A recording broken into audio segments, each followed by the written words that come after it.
If I sound a little tired, it's because XCOM Enemy Unknown has kept me up playing until 3 AM for 3 consecutive nights now. When I say Firaxis' turn-based tactical combat has a certain addictive quality to it, I am not exaggerating. Almost everything I love about the original 1994 game is here, from the ability to rename my soldiers after my friends and coworkers, to the destroyable terrain that lets me grenade my own openings and buildings. So if you've been following Enemy Unknown, you've probably seen some of the rants on how the 2-action movement system is quote-unquote dumbed down from the original's time unit system. It's true that this new method isn't quite as flexible as time units, but after having spent a couple of dozen hours with it, dumb is about the last word I'd use.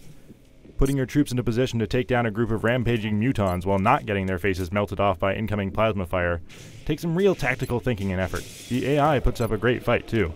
Even the first aliens that XCOM encounters, sectoids and thin men, are smart enough to try and outflank soldiers, and they can be far deadlier than they look if you're not careful.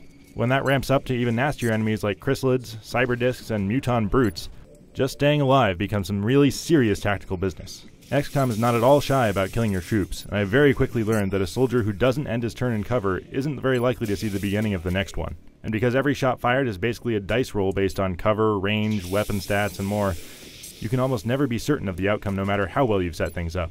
I've had some majorly tense and surprising moments, lots of amazing last-minute saves and costly defeats.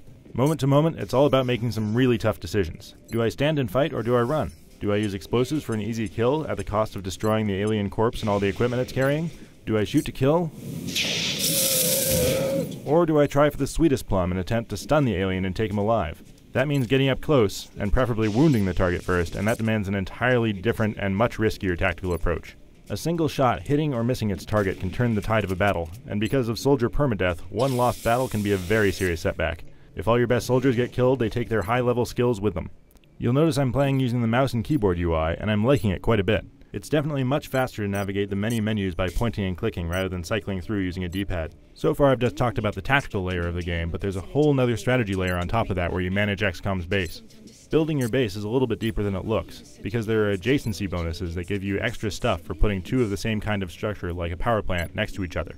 There's also more to the global strategy game layer than I'd expected.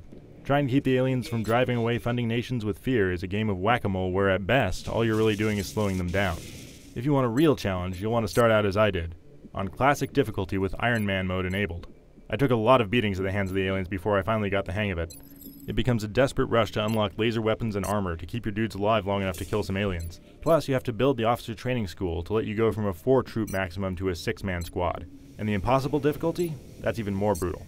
The copy I'm playing with lets me get up to the point where I've got laser weapons and heavy Titan armor unlocked, but I haven't yet been able to play with the alien plasma weapons or the advanced invisibility, flying, or psionic stuff. Plus, I'm told there are some alien types that Firaxis is keeping under wraps until launch. In fact, there's way too much going on here to cover it all in just a few minutes, so keep an eye on GameSpy and IGN. We'll have much more XCOM coverage coming very soon.